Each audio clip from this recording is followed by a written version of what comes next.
Nous allons aujourd'hui voir le passé composé.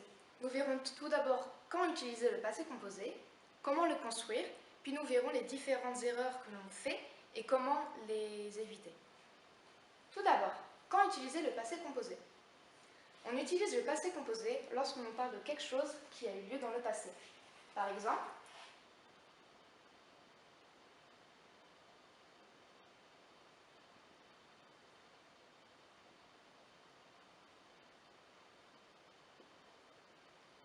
hier, j'ai fait du vélo.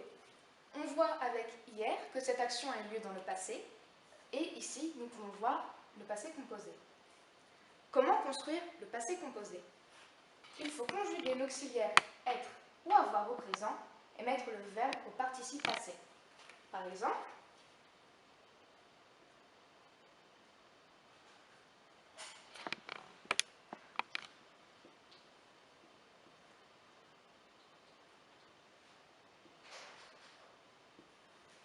il est allé à la plage. Ici, nous retrouvons l'auxiliaire et nous retrouvons ici le participe passé. Ici, nous avons l'auxiliaire avoir, là c'est l'auxiliaire être, puis ici le participe passé du verbe faire, et ici le participe passé du verbe aller.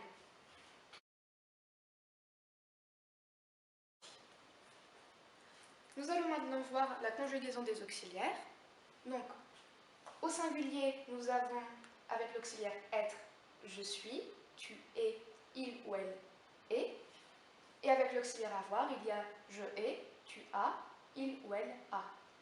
On voit ici que ça ne va pas. Il faut faire une contraction car on ne peut pas mettre deux voyelles comme ça côte à côte.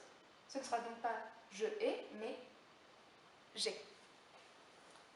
Ensuite, au pluriel, nous avons pour l'auxiliaire être, nous sommes, vous êtes, ils ou elles sont. Et pour l'auxiliaire avoir, nous avons, vous avez, ils ou elles ont. Bien, nous allons maintenant voir comment fonctionne l'accord du participe passé. Alors, avec l'auxiliaire être, il faut accorder le participe passé avec le sujet. Par exemple, Paul est allé à la plage, par exemple. Ici, Paul est un sujet masculin singulier, du coup, on laisse juste est. Zoé est partie. Zoé est un sujet féminin singulier, il faudra donc mettre un E.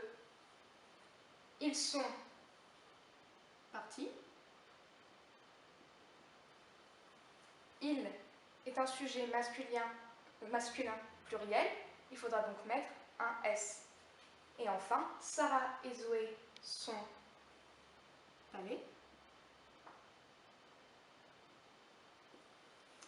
Sarah et Zoé, c'est un sujet féminin pluriel, il faudra donc mettre EES.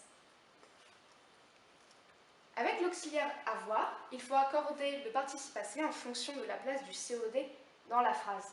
Par exemple, si le COD est derrière le participe passé, il ne faut pas accorder.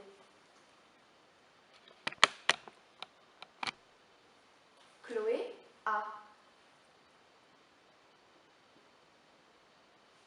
mangé de la pâte, par exemple.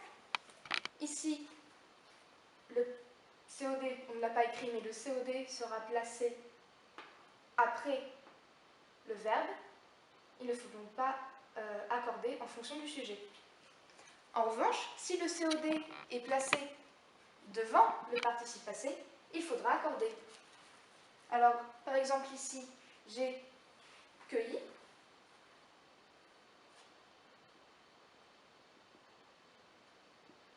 J'ai cueilli des fleurs. Le COD des fleurs est placé après le verbe participe passé cueilli. Du coup, ils ne font pas accorder.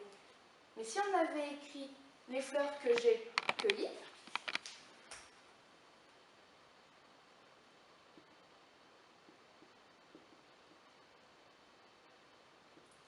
ici, le COD est placé devant le verbe. Il faudra donc ici accorder les fleurs qui est un sujet féminin pluriel, au participe passé. Le COD, les, qui fait référence aux fleurs, est placé encore une fois devant le participe passé. Il faudra donc accorder.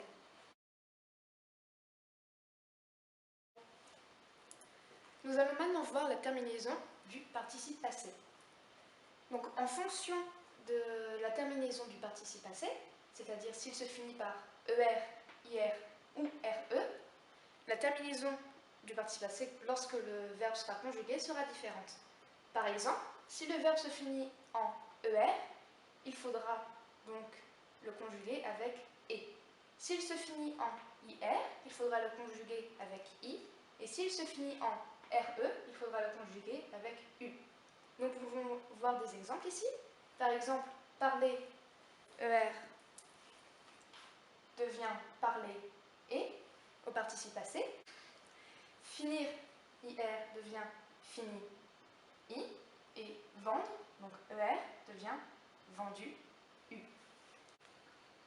Il y a cependant des exceptions, mais c'est en le disant à voix haute que vous pourrez les identifier. Voici un conseil pour ne pas confondre et ER lorsqu'on emploie un verbe du premier groupe, c'est-à-dire un verbe qui se finit en ER. Par exemple, ici, si on hésite à écrire planter et ou planter ER, nous pouvons tout simplement transformer le verbe planter par le verbe vendre et voir ce qui fait sens. Par exemple, si l'on dit j'ai vendu des tomates, ça veut dire quelque chose. Mais si nous disons j'ai vendre des tomates, ça ne veut rien dire. Il faudra donc utiliser le participe passé, c'est-à-dire planter, et ça ne pourra pas être planter ER. De la même manière, pour planter des fleurs, nous pouvons nous demander s'il faut mettre et ou ER. Il suffit encore une fois de transformer le verbe planter par vendre. Vendu des fleurs, ça ne veut rien dire, ça ne peut donc pas être le participe passé. En revanche, pour vendre des fleurs, ça fait sens. Il faut donc mettre ici ER et ça ne pourra pas être et.